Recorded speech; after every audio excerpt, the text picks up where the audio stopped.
Bismillahirrahmanirrahim. Assalamualaikum warahmatullahi wabarakatuh. Alhamdulillahi wa kafa. Wassalatu wassalamu ala nabiyil mustafa wa ala alihi wa ashabihi wa man iktafa, amma ba'du. Ikhwati fillah, rahimani wa rahimakumullah. Kita melanjutkan pembahasan di Sahih Hadis Qudsi, dan kita telah sampai pada hadis yang ke-17, hadis tentang keutamaan puasa. Pembahasan ini sepertinya tepat untuk kita kaji dan pelajari, karena sebentar lagi kita akan memasuki bulan Ramadan yang mulia.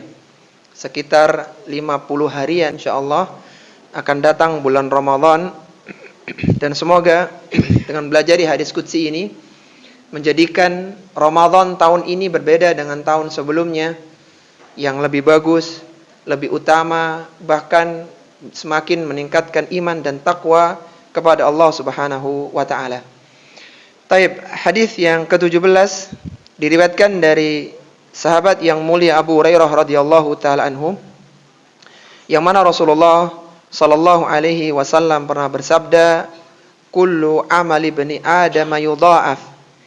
Setiap amalan anak Adam itu dilipat gandakan. Al hasanatu asyru amsalihha. Satu kebaikan akan dilipat gandakan menjadi 10 kali lipatnya.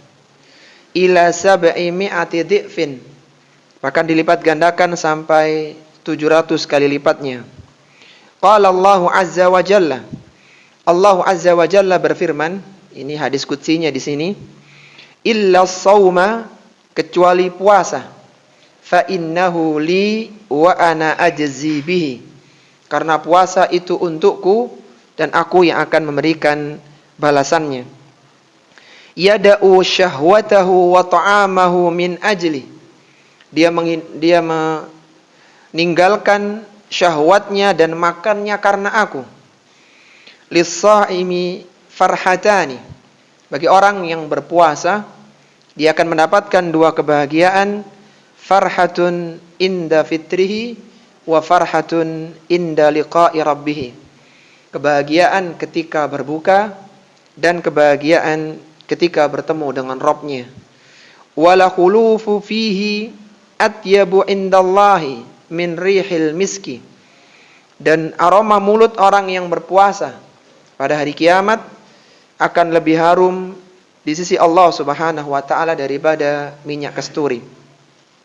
Hadis ini adalah hadis dengan derajat kesahihan yang tertinggi, hadis muttafaqun alaih yang tidak diragukan kesahihannya.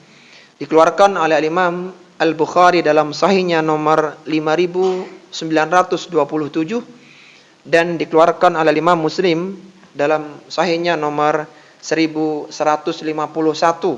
dan lafaz ini, redaksi ini milik Al-Imam Muslim dalam sahihnya. Artinya dalam riwayat Bukhari itu dengan lafaz yang sedikit berbeda tapi maknanya sama. Hadis ini ikhwati fillah rahimani wa rahimakumullah menjadi satu-satunya, salah satu atau bahkan satu-satunya hadis qudsi yang membahas tentang masalah puasa dengan tema ini ya. Adapun beberapa redaksinya itu mirip-mirip yang muaranya pada hadis yang mulia ini. Jadi masalah puasa ada satu hadis qudsi, yaitu hadis yang akan kita pelajari. Taib, sebelum kita keluarkan beberapa pelajaran, ada 5 pelajaran penting yang bisa kita keluarkan dari hadis yang mulia ini. Ini kembali mengingatkan bahwa Ramadan itu membutuhkan persiapan, membutuhkan konsentrasi dalam menyambutnya, dalam melakukan ibadah di dalamnya, dan semoga ini menjadi salah satu persiapan awal kita. Yang mungkin sebagian orang belum terfikir tentang Ramadan, alhamdulillah kita bertemu dengan hadis yang mulia ini yang sebentar lagi insyaallah kita akan memasukinya. Karena dahulu para salaf ya, tidak hanya 50 hari, 6 bulan sebelum datangnya Ramadan, mereka sudah berdoa kepada Allah agar dipertemukan dengan bulan Ramadan yang mulia. Mereka senantiasa memanjatkan dalam doa-doa mereka Allahumma sallimna ila Ramadan wa sallim lana Ramadan wa tasallamhu minna mutaqabbalan. Ya Allah, pertemukanlah kami dengan bulan Ramadan yang mulia, berikanlah Ramadan untuk kami dan berikanlah taufik agar kami bisa mengisinya dengan amalan-amalan sholih yang diterima. Kalaulah kita boleh membuat sebuah analogi ya, ada musim-musim pelipat gandaan amalan yang cukup besar, yaitu di bulan Ramadan. Seandainya ada rutinitas tahunan yang promo di sebuah toko besar, maka orang akan menunggu masa-masa promo itu. Itu dalam urusan dunia. Dalam urusan agama, usia kita sangat terbatas. Usia umat Muhammad SAW antara 60-70 tahun. Sedangkan kita akan menempuh perjalanan 25.000 tahun, 50.000 tahun ketika di mahsyar. Kita butuh banyak bekal. Maka Ramadan menjadi salah satu momentum yang ditunggu-tunggu bagi orang-orang yang beriman. Bahkan sudah pernah kita sampaikan hadis tentang dua orang yang masuk Islam, yang salah satunya meninggal dalam medan peperangan jihad fisabilillah, dan salah satu yang lainnya atau yang keduanya itu meninggal biasa setahun setelah temannya. Maka Thalhah bin Ubaidillah, salah seorang sahabat Nabi, ini bermimpi bahwa orang yang kedua yang meninggal normal biasa, ternyata surganya lebih tinggi daripada orang yang pertama meninggal sebagai seorang syahid, sebagai seorang syuhada. Maka datanglah Thalhah bin Ubaidillah bersama para sahabat yang lainnya menanyakan kepada Nabi SAW bagaimana orang yang meninggal biasa secara wajar ternyata surganya lebih tinggi daripada orang yang meninggal syuhada setahun yang lalu. Maka Nabi SAW menjelaskan dalam hadisnya, beliau mengatakan, Alaysa qad makatha hadza ba'dahu sanatan. Bukankah orang ini masih memiliki waktu untuk beramal selama 1 tahun? Qalu bala, kata para sahabat, iya wahai Rasulullah. Dia meninggal setahun setelah sahabatnya. Kemudian qala wa adraka Ramadan fasama. Dia sempat menemui bulan Ramadan dan dia berpuasa. Wa shalla kadza wa kadza min sajdatin fis sanah. Dia sempat sholat tarawih, dia sempat sholat ini, sholat itu dalam waktu durasi setahun. Kata para sahabat, qalu bala, tentu wahai Rasulullah, benar itu. Apa kata Nabi? Qala Rasulullah sallallahu alaihi wasallam, "Famadha ba'dahuma ab'adu mimma bainas sama'i wal ardi." Jarak antara orang kedua dengan orang yang pertama, derajat surganya itu bainas sama'i wal ardi. Lebih tinggi atau jaraknya sejauh antara langit dan bumi. Lebih tinggi yang kedua. Kenapa? Karena dia sempat menemui bulan Ramadan yang mulia. Jadi, salah satu kenikmatan yang Allah anugerahkan adalah bertemu dengan bulan Ramadan. Dan Ramadan itu, meskipun banyak keutamaannya, tidak otomatis seorang mendapatkannya. Karena kita tentu tahu hadis yang menyatakan bahwa ketika Ramadan itu lewat, maka ada orang-orang yang merugi.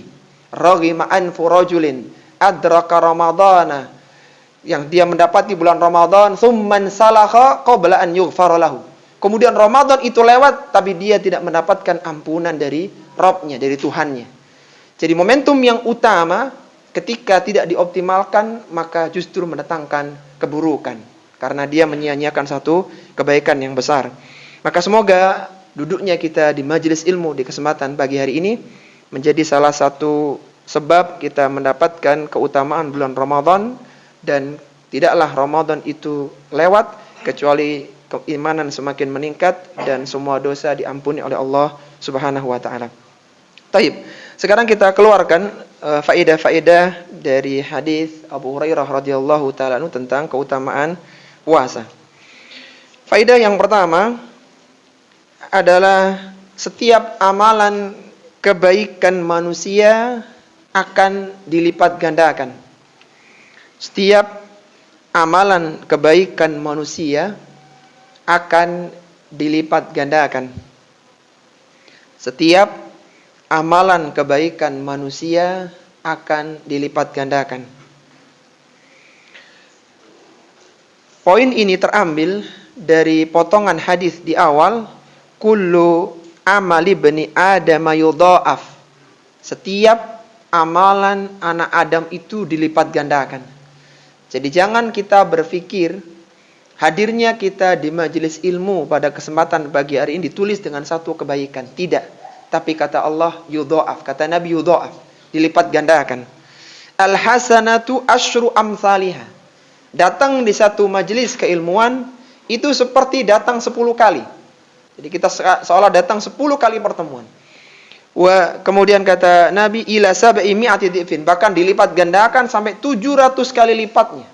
Bayangkan ada orang datang 700 kali di masjid ini. Betapa besar pahalanya. Itu dengan sekali datang, catatan malaikat itu pelipat gandaan minimal 10 bahkan sampai 700 kali lipatnya. Kita sudah pernah membahas ikhwati fillah pada kesempatan yang sebelumnya tentang 6 poin yang menyebabkan sebuah amalan kebaikan itu dilipat gandakan. Jadi pahala seorang itu berbeda-beda tergantung 6 poin yang sudah pernah kita bahas ya. Siapa yang masih ingat 6 poin itu? Penyebab besarnya pelipat gandaan. Baiklah, kita murojaah kalau gitu ya. Yang pertama, ini sudah pernah kita sampaikan sebenarnya. Yang pertama adalah kuatnya keimanan pelakunya. Semakin kuat keimanan seseorang, itu semakin besar pelipat gandaan pahalanya. Beda antara orang yang yakin ya dengan orang yang masih agak ragu-ragu. Maka bisa jadi pelipat gandaannya berbeda. Ini yang pertama, semakin kuat keimanan maka semakin besar pelipat gandaan pahalanya dengan amalan yang sama. Kemudian yang kedua, kesempurnaan keikhlasan pelakunya. Kesempurnaan keikhlasan pelakunya. Sedekah yang mungkin 2.000 bisa jadi mengalahkan yang 2 juta. Kalau yang 2.000 lebih ikhlas, lebih daripada yang 2 juta mengharapkan pujian dan sanjungan. Misalnya begitu. Intinya keikhlasan seorang itu ini mempengaruhi besarnya pahala. Makanya 2 poin ini ya mengingatkan kita kepada amalannya para sahabat. Rasulullah sallallahu alaihi wasallam pernah bersabda, "La tasubbu ashabi walau anna ahadakum anfaqa mithla Uhudin dhahaban janganlah kalian mencela sahabat-sahabatku, tidaklah mereka itu berinfak apabila kalian berinfak dengan gunung Uhud berupa emas, ma balagha mudda ahdihim wala nasifah." Maka infak kalian yang sebesar emas, besar gunung Uhud itu tidak akan mengalahkan infaknya para sahabat yang 1 mud wala nasifahu, meskipun juga setengah mudnya. Jadi kita infak 1 gunung Uhud berupa emas ya, meskipun itu kayaknya agak berat ya, tidak mungkin gitu ya. Tapi seandainya itu dilakukan dengan sahabat yang hanya 1 mud, memberikan kurma atau bahkan setengahnya, itu pahalanya beda. Kenapa? Karena keimanan kita berbeda dengan keimanan para sahabat. Keikhlasan mereka berbeda dengan keikhlasan para sahabat. Jadi semakin ikhlas, semakin kuat imannya, maka semakin besar pelipat gandaannya. Kemudian yang ketiga apa? Besarnya manfaat yang ditimbulkan dari amalan yang dilakukan. Besarnya manfaat yang ditimbulkan dari amalan yang dilakukan. Sehingga bersedekah kepada orang yang miskin, yang membutuhkan dan dia muslim, berbeda dengan memberikan hadiah kepada orang muslim yang berkecukupan. Berbeda nilainya, karena manfaatnya lebih besar. Bersedekah kepada para penuntut ilmu berbeda dengan yang selainnya. Karena bagi yang selainnya itu hanya untuk pertahanan hidup, tapi ketika kepada penuntut ilmu maka ini bisa menyebarkan ilmu, menyebarkan dakwah dan yang lainnya. Bahkan ada seorang ulama yang ditanya, kepada siapa aku akan memberikan sedekahku dengan harta yang terbatas ini? Berikan kepada penuntut ilmu. Karena ketika diberikan kepada orang miskin biasa, ya meskipun itu utama, itu hanya untuk bertahan hidup saja. Tapi ketika kepada penuntut ilmu, dia menjadi orang yang berilmu, dia bisa berdakwah, bisa menyelamatkan kaumnya dari berbagai macam keburukan, terutama di akhirat nanti. Jadi besar manfaat itu menjadikan pengaruh yang luar biasa pada pahala. Yang keempat adalah amalan itu dilakukan di waktu dan tempat yang utama. Amalan dilakukan di waktu dan tempat yang utama. Misalnya, sholat di sepertiga malam terakhir beda dengan sholat sunnah yang lain. Afdhalus sholati ba'dan nafilah. Sholat, jadi seutama-utama sholat nafilah adalah sholat tahajud atau qiyamul lail. Demikian pula yang lainnya ya, amalan-amalan di waktu-waktu utama berbeda pahalanya. Tempat juga demikian, ketika seorang sholat di masjid biasa dengan di Masjidil Haram berbeda pahalanya. Waktu dan tempat mengaruhi pahala. Yang kelima adalah baiknya dalam melakukan amalan. Seorang yang sholatnya itu baik ya, dia penuhi rukun-rukunnya, sunnah-sunnahnya, berbeda dengan orang yang sholatnya itu tidak seperti itu. Dia tumakninanya kurang sempurna, sunnahnya ditinggalkan dan seterusnya, maka pahalanya berbeda. Yang keenam adalah besarnya rintangan yang dihadapi ketika melakukan amalan. Besarnya rintangan yang dihadapi ketika melakukan amalan. Sebagaimana disebutkan dalam hadis Nabi sallallahu alaihi wasallam, "Inna idzamal jaza ma'a idzamil bala." Sesungguhnya besarnya pahala mengikuti besarnya bala ujian. Beda orang yang datangnya dengan fasilitas misalnya di sebuah tempat kebaikan dengan orang yang bersusah, dia harus tempatnya jauh, dia pakai jalan kaki mungkin, berbeda pahalanya. Meskipun semua mendapatkan pelipat gandaan. Pembahasan kita adalah besarnya pelipat gandaan dipengaruhi oleh 6 poin yang sudah kita sebutkan. Coba kita ulang dulu, siapa tahu terulang di pembahasan berikutnya. Apa tadi? Penyebab besarnya pelipat gandaan pahala kebaikan? Kuatnya keimanan pelakunya, satu. Yang kedua, kesempurnaan, keikhlasan pelakunya. Yang ketiga, besarnya manfaat yang ditimbulkan dari amalan yang dilakukan. Yang keempat, amalan dilakukan di waktu dan tempat yang utama. Yang kelima, baik dalam melakukan amalan. Dan yang keenam, besarnya rintangan yang dihadapi ketika melakukan amalan. Termasuk di dalamnya adalah puasa ini. Jadi puasa, apalagi puasa Ramadan di waktu yang utama dan seterusnya. Jadi termasuk di dalam pelipat gandaan adalah pahala puasa. Baik, kemudian pelajaran yang kedua yang bisa kita keluarkan dari hadis tentang keutamaan puasa, besarnya pelipat gandaan pahala puasa. Besarnya pelipat gandaan pahala puasa. Besarnya pelipat gandaan pahala puasa. Setelah Rasulullah Shallallahu Alaihi Wasallam menyebutkan bahwa setiap amalan anak Adam itu dilipat gandakan minimal 10 dan ada yang sampai 700 kali lipatnya, maka Rasulullah Shallallahu Alaihi Wasallam menyebutkan firman Allah Subhanahu Wa Taala. Qala Allah Azza wa Jalla, Allah Azza wa Jalla berfirman, illa sauma, kecuali puasa. Kira-kira ya, dengan konteks kalimat semacam ini, antum coba renungkan ini. Semua amalan itu dilipat gandakan minimal 10, bahkan ada yang 700 kali lipatnya, kecuali puasa. Ini redaksinya begitu secara mudah ya. Pengecualian di sini menurut antum nih ya, kira-kira menunjukkan puasa itu tidak dilipat gandakan atau pelipat gandaannya lebih dari 700. Kira-kira yang mana? Lebih. Karena seandainya ini masuk, maka nggak perlu disebutkan secara menyendiri, termasuk puasa begitu. Bukan illa saum, tapi diantaranya puasa. Atau tidak mungkin puasa tidak dilipat gandakan karena disebutkan tadi kullu amali bani Adam, semuanya. Dan salah satu amalan adalah puasa. Menyendirikan puasa di luar pelipat gandaan 700 itu menunjukkan keutamaan yang sangat besar, yang tidak bisa lagi diangkakan pelipat gandaannya itu. Al-Hafidz Ibnu Hajar Al-Asqalani rahimahullahu taala menyebutkan 10 pendapat para ulama-ulama syurah tentang potongan hadis illa shauma fa innahu li wa an ajzi bihi. Ada 10 pendapat di kalangan para ulama pensyarah hadis, yaitu kecuali puasa, karena sungguhnya puasa itu untukku dan aku yang akan membalasnya. Baik, pendapat yang pertama, supaya kita semakin yakin puasa itu besar pahalanya, jangan disia-siakan. Jadi sayang sekali kalau disia-siakan karena para ulama-ulama kita memberikan perhatian terhadap kalimat illa shauma fa innahu li wa ana ajzi bihi. Kecuali puasa, karena puasa itu untukku dan aku yang akan membalasnya. Pendapat yang pertama menjelaskan bahwa potongan hadis itu maksudnya ibadah puasa itu jauh dari unsur riya, sedangkan riya itu bisa terjadi di amalan lain. Jadi mengeluarkan puasa dari keumuman tadi ya, illa shauma, itu puasa ini ibadah spesial. Kalau ibadah-ibadah yang lainnya itu bisa ada riyaknya, sedekah ingin sanjungan, ibadah yang dilihat pingin pujian, maka puasa nggak bisa seperti itu. Dia spesial, yaitu kenapa dispesialkan? Karena puasa ini hampir-hampir tidak bisa dihinggapi riya. Yang bisa sum'ah.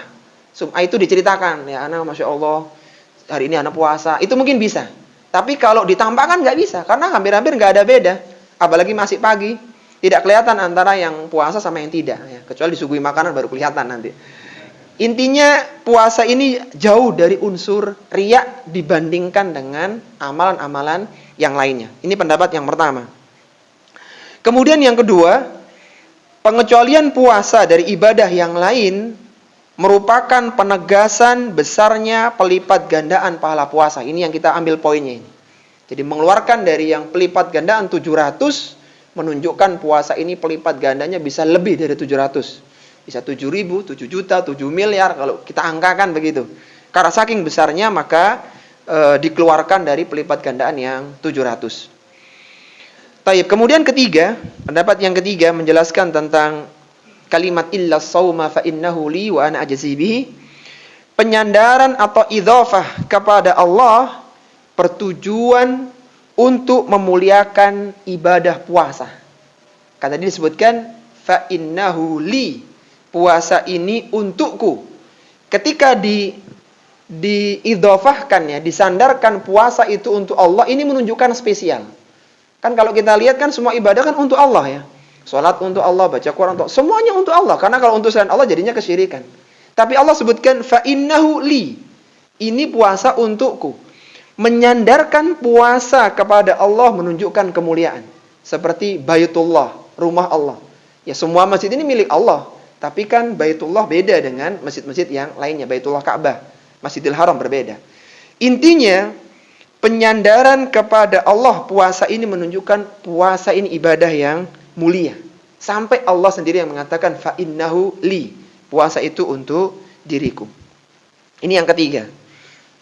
Kemudian yang keempat, puasa merupakan ibadah yang utama di sisi Allah. Sehingga dikeluarkan dari keumuman 700 kali lipat tadi itu. Yang keempat. Yang kelima, puasa termasuk jenis ibadah yang tidak mudah dijadikan sebagai sarana untuk penyembahan selain Allah. Jadi kalau tadi poin yang pertama, puasa itu jauh dari unsur riya secara umum. Puasa ini rata-rata tidak bisa dijadikan sebagai ibadah yang kesyirikan begitu.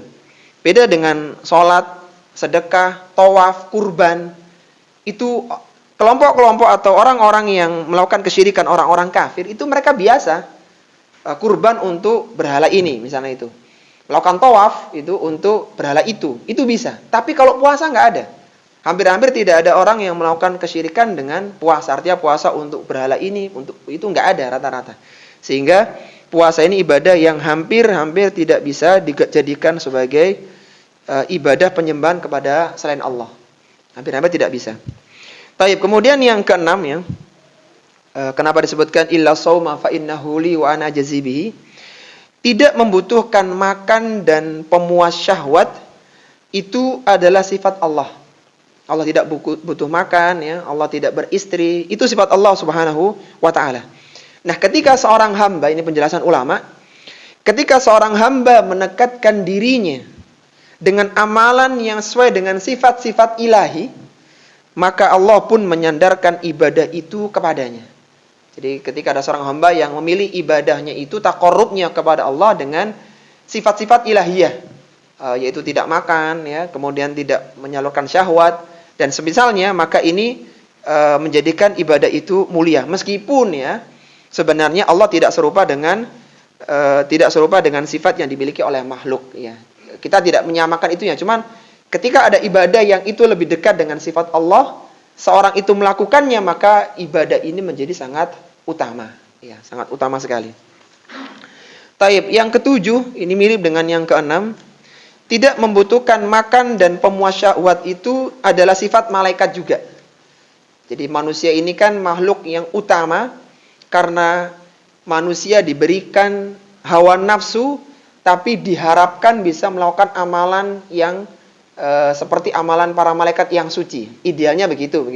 Dia harus mengalahkan nafsunya, dia mengalahkan syahwatnya supaya melakukan amalan kebaikan yang utama. Dan para malaikat itu menjadi kalah tingkatannya dengan manusia. Kenapa? Karena malaikat nggak punya hawa nafsu. Manusia ini diberikan hawa nafsu, diharapkan melakukan ketaatan. Dalam pembahasan kita, malaikat itu tidak butuh makan dan pemuas syahwatnya. Tidak punya istri ya malaikat itu. Maka ketika ada orang yang mengikuti sifat itu, sifat mulianya malaikat, kalau tadi sifat mulia yang dinisbahkan kepada Allah, maka itu adalah amalan yang utama. Itu alasannya kenapa puasa disendirikan. Kemudian yang ke-8 ya, ada 10 Masya Allah. Puasa merupakan ibadah murni untuk Allah yang manusia tidak memiliki bagian darinya. Jadi kalau sedekah mungkin orang masih dapat lah ya. Di antara bentuk untuk dakwah misalnya dengan memberikan sedekah. Bahkan salah satu alokasi zakat mal itu untuk para mu'alaf. Orang-orang yang imannya masih lemah ya, kemudian masuk Islam, dia dikasih uang zakat mal. Orang dapat manfaat. Manfaatnya apa? Ya jadi disenangi sama orang lain begitu. Beberapa ibadah itu mendatangkan manfaat kecuali puasa. Hampir-hampir hamba nggak dapat bagian. Semuanya diberikan untuk Allah Subhanahu wa ta'ala. Kemudian yang ke-9, seluruh amalan ibadah digunakan untuk menggantikan kezaliman yang dilakukan hamba untuk orang lain kecuali puasa. Jadi ketika orang ini melakukan kesalahan, bentuk menghapus kesalahannya itu dengan melakukan ibadah ya, sedekah, memberi dan semisalnya. Tapi kalau puasa tidak bisa, nggak bisa digunakan untuk kebaikan orang lain. Dan yang terakhir, yang ke-10, puasa merupakan ibadah yang tidak terlihat, yang sehingga tidak dicatat oleh para malaikat amalannya, tapi yang nyatat langsung Allah Subhanahu wa ta'ala. Kan disebutkan fa innahu li wa ana ajzi bihi. Aku yang akan membalasnya. Jadi pendapat yang 10 mengatakan karena nggak kelihatan, malaikat tidak bisa mencatat pahalanya, yang mencatat itu langsung Allah Subhanahu wa ta'ala. Inilah 10 pendapat di kalangan para ulama tentang makna fa illa sauma fa innahu li wa ana ajzi bihi. Setelah Al-Hafidz Ibnu Hajar Al-Asqalani menyebutkan 10 pendapat tadi, maka beliau menguatkan 2 pendapat pertama, yaitu puasa adalah ibadah yang jauh dari unsur riya, dan yang kedua, puasa ini sangat besar pelipat gandaan pahalanya. Jadi kalimat itu menunjukkan 2 tadi itu. Yang pertama jauh dari riya, yang kedua itu saking besarnya sehingga puasa dikeluarkan dari keumuman yang pelipat gandaan 700 kali lipatnya. Sehingga pelipat gandaan pahala puasa itu tidak bisa dihitung, tentunya jika puasanya selamat dari unsur kemaksiatan.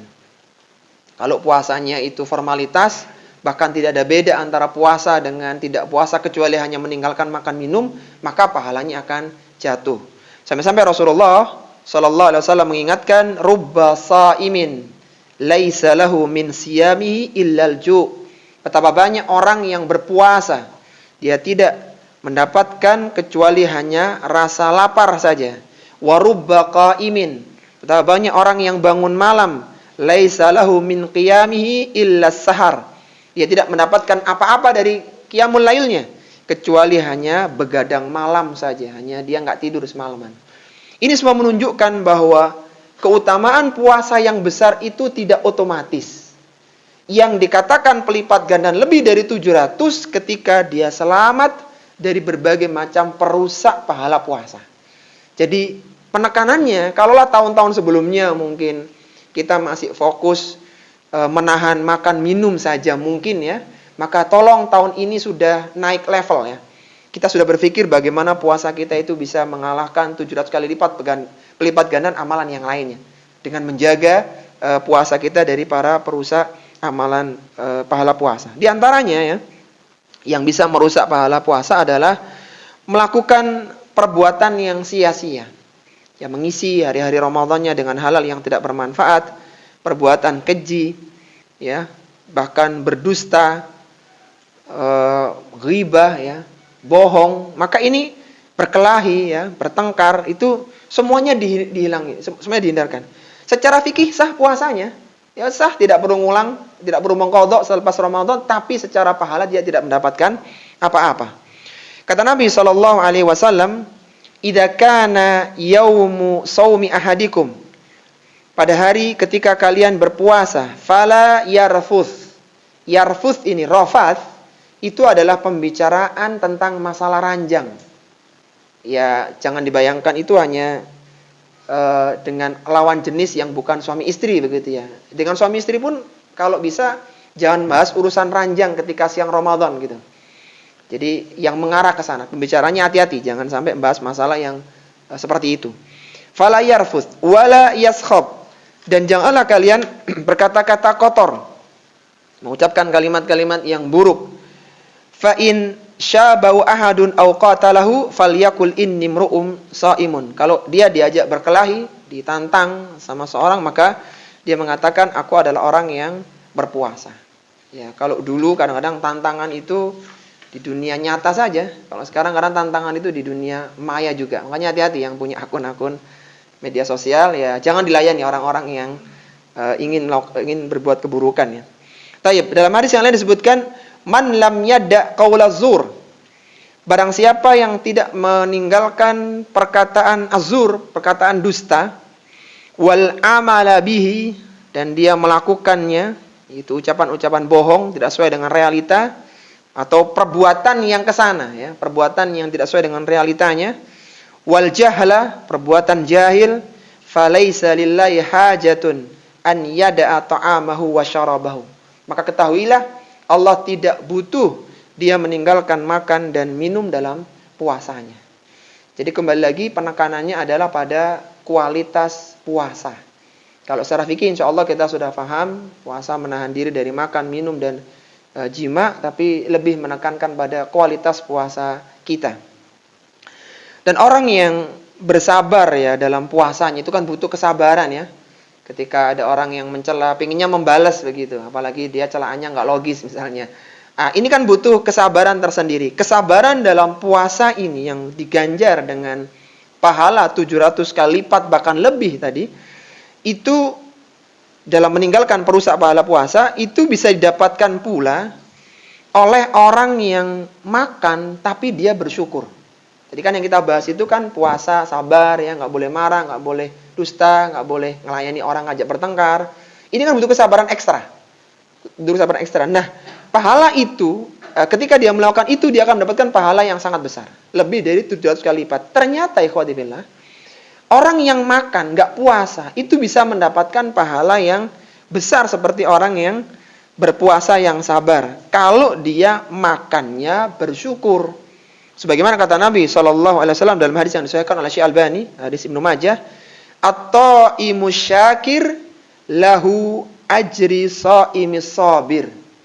Orang yang makan dan bersyukur itu mendapatkan pahala orang yang puasa dan bersabar. Kayak tadi itu sabarnya. Jadi kita nggak perlu lapar, ketika makan pun kita ini bersyukur, maka kita mendapatkan pahala yang seperti orang puasa sabar. Bisa dipahami ya? Maka di antara syariat ketika kita berbuka, ini kan kita lagi makan ini. Kita disyaratkan untuk berdoa ketika berbuka. Doanya gimana? Dhahabat dhama'u wa batallatil uruku wa thabatal ajru insyaallah. Harapannya ketika kita sudah puasa mendapatkan pahala, makan pun berpahala yang tidak kalah. Jadi 2 kali lipat. Ini secara hubungan antara makan dengan puasa begitu. Dan doa ini Masya Allah ya, kita berharap bahwa ketika kita sudah berbuka, pahala kita itu sabat, wa thabatal ajru, yaitu tetap pahala kita tidak berkurang dengan berbagai pengurang-pengurang pahala puasa. Taib. Itu penjelasan di poin yang kedua ya, tentang pelipat gandaan pahala puasa yang sangat besar. Sekarang pelajaran yang ketiga. Puasa adalah bersabar dalam meninggalkan keinginan syahwat. Puasa adalah bersabar dalam meninggalkan keinginan syahwat. Puasa adalah bersabar dalam meninggalkan keinginan syahwat. Sebagaimana disebutkan dalam potongan hadis, yada'u syahwatahu wa ta'amahu min ajli. Dia meninggalkan syahwatnya dan makannya karena aku. Dan syahwat itu secara umum terbagi 2 ya. Syahwat terbagi 2, ada syahwat kemaluan dan syahwat di atasnya kemaluan, itu di perut. Syahwat berupa makanan dan syahwat berupa kemaluan. Secara umum begitu. Kita disebutkan yada'u syahwatahu, ini berarti urusan kemaluan, dan ta'amahu, dan makannya urusan perutnya, min ajli, karena aku. Neraka diliputi dengan perkara yang sesuai dengan syahwat manusia. Adapun surga ini diliputi dengan hal-hal yang tidak sesuai dengan syahwat manusia. Sebagaimana Rasulullah sallallahu alaihi wasallam mengingatkan, hujibatin naru bisyahawat wa hujibatil jannatu bil makarih. Neraka diliputi dengan syahwat yang menyenangkan, wa hujibatil jannatu bil makarih, sedangkan surga diliputi dengan perkara yang secara umum dibenci oleh jiwa. Enaknya makan malah disuruh puasa, enaknya tidur maka diminta untuk bangun, dan semisalnya. Jadi melawan keinginan syahwat itu sifat-sifat amalan surga. Puasa ini identik dengan menahan diri dari syahwat kemaluan dan makan. Penekanannya di situ kalau kita lihat dalam sisi ini ya. Maka puasa ini akan menjadi perisai dari neraka. Karena tadi neraka itu rata-rata ya suka atau disukai dengan syahwat. Nah, syahwat itu ada dua tadi, makan dan juga kemaluan. Nah, puasa itu menahan diri. Menahan diri dari jangan sampai berlebih-lebihan di dalam masalah makan dan syahwat. Karena kalau kita lihat sebenarnya makan itu boleh pada asalnya. Berhubungan suami istri itu boleh bagi yang sudah menikah pada asalnya, tapi ketika Ramadan ditahan tidak berlebih-lebihan. Jadi menahan seperti ini akan menjadikan seorang mendapatkan perisai yang bisa melindunginya dari neraka. Sebagaimana Allah berfirman dalam hadis qudsi yang lainnya, innamas siyamu junnah. Puasa itu adalah perisai. Yastajinnu bihal abdu minan nar, yang akan bisa digunakan pelakunya atau hamba tersebut yang melindunginya dari neraka. Huwali wa ana ajzibihi. Puasa itu untukku dan aku yang akan membalasnya. Jadi sifat puasa itu melatih seorang untuk meninggalkan dua syahwat, yaitu syahwat makan dan kemaluan.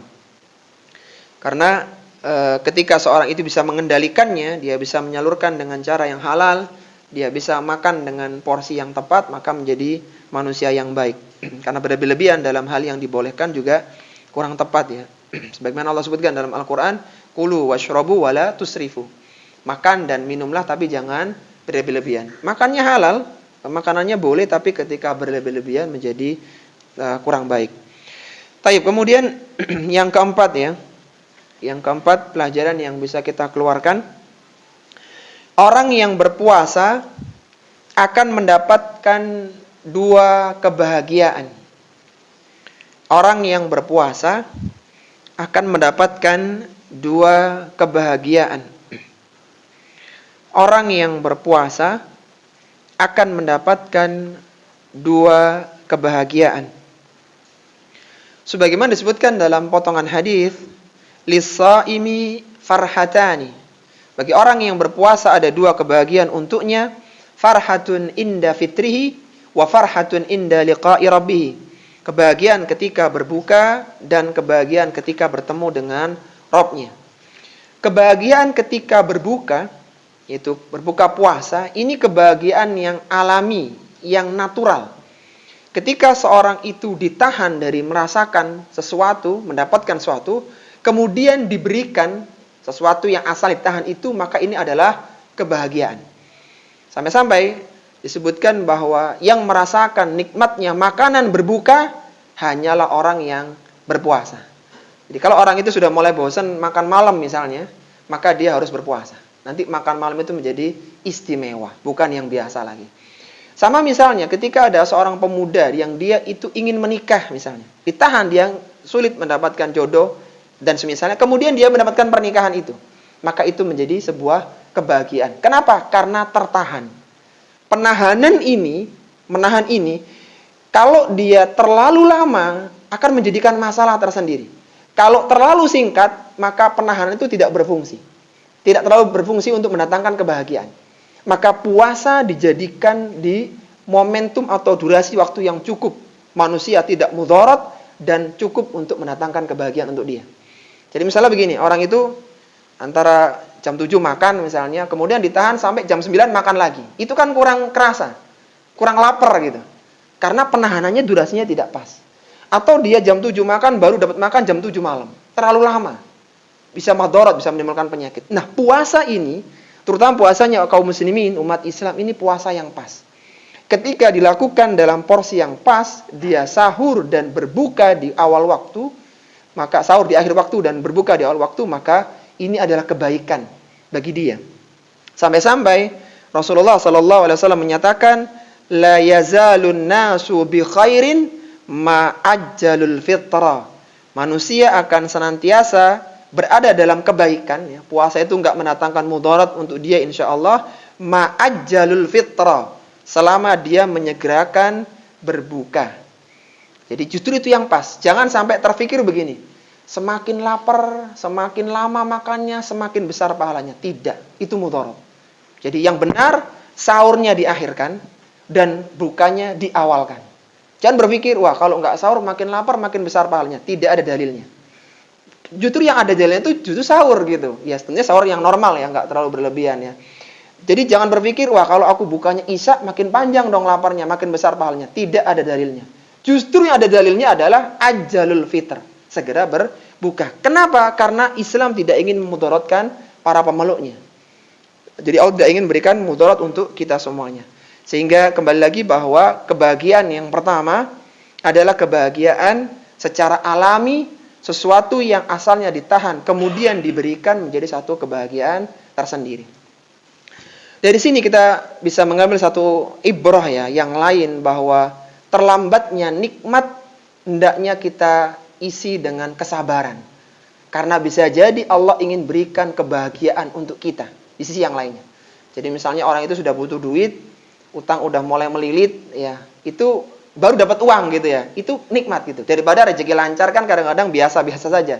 Jadi kadang-kadang ditahan itu menjadi sebuah kenikmatan tersendiri.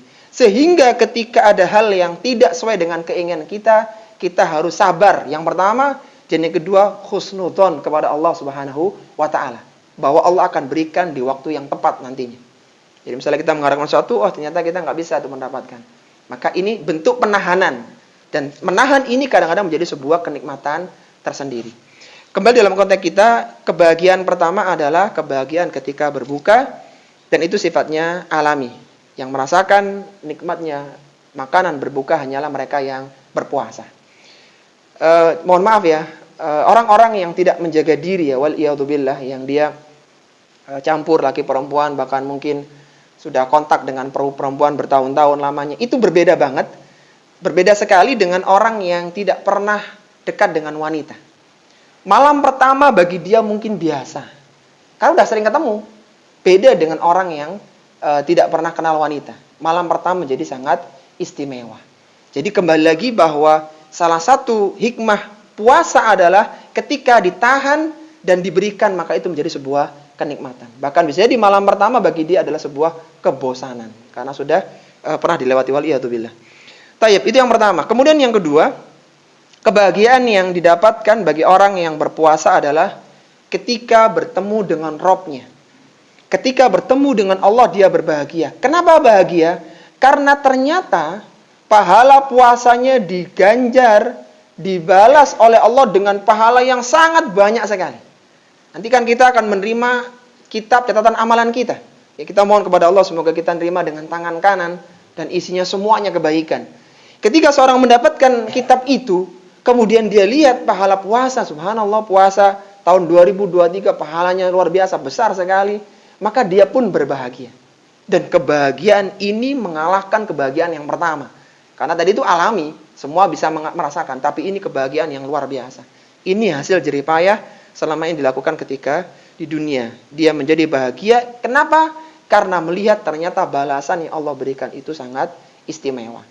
Jadi tidak jauh dari ekspektasi yang sudah dia bayangkan ketika di dunia. Taib.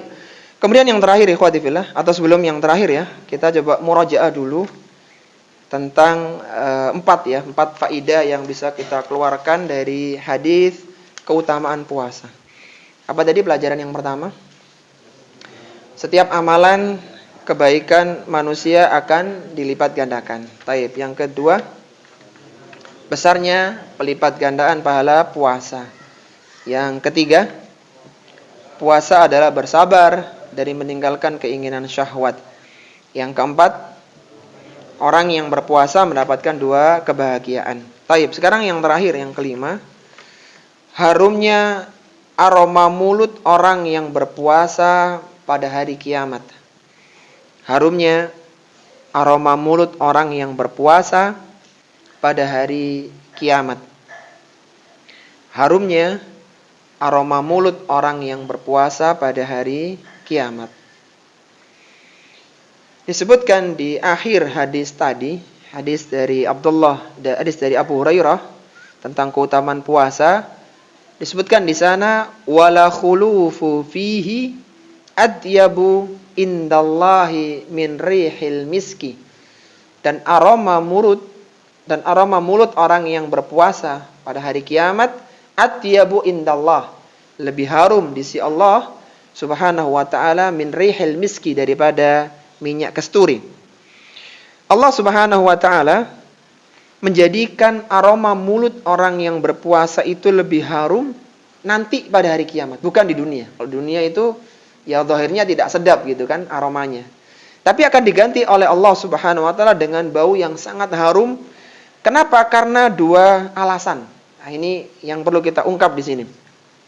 Alasan yang pertama, karena ibadah puasa ini merupakan ibadah rahasia antara hamba dengan Rabb-nya, maka karena ditutupi ketika di dunia, Allah tampakkan pada hari kiamat. Di antara bentuk menampakkannya adalah menjadikan mulutnya harum. Jadi dia nggak perlu cerita, ini saya rajin puasa tuh ketika di dunia. Nggak perlu begitu. Ketika mulutnya ini harum, maka ini pasti ahli puasa. Sebagaimana dulu dia menutup rapat-rapat ibadah puasanya, dijaga sedemikian rupa, yang tidak hampir-hampir nggak ada orang yang tahu, maka sekarang Allah buka. Dan di antara bentuk menampakkan itu adalah menjadikan bau mulutnya menjadi harum. Itu yang pertama. Yang kedua, alasan yang kedua kenapa menjadi lebih harum, seorang hamba yang beribadah untuk mencari keridhaan Allah, yang ibadah itu meninggalkan bekas yang kurang baik pada fisiknya, maka Allah akan menjadikan hal tersebut baik ketika di akhirat. Jadi ketika seorang itu beribadah dan efek ibadah itu menjadikan fisiknya nggak bagus gitu, secara zahir ya, maka nanti pada hari kiamat dia akan yang tidak bagus tadi secara fisik di dunia akan Allah ganti dengan yang jauh lebih baik. Contohnya misalnya lukanya orang-orang yang mati syahid. Orang-orang yang mati syahid itu darahnya itu kan secara zahir ya kelihatan gimana begitu kan ya, darah kemudian terpotong misalnya, terbunuh bahkan. Itu ketika di dunia. Bahkan bau darah itu kan amis begitu kan secara fisiknya, zahirnya.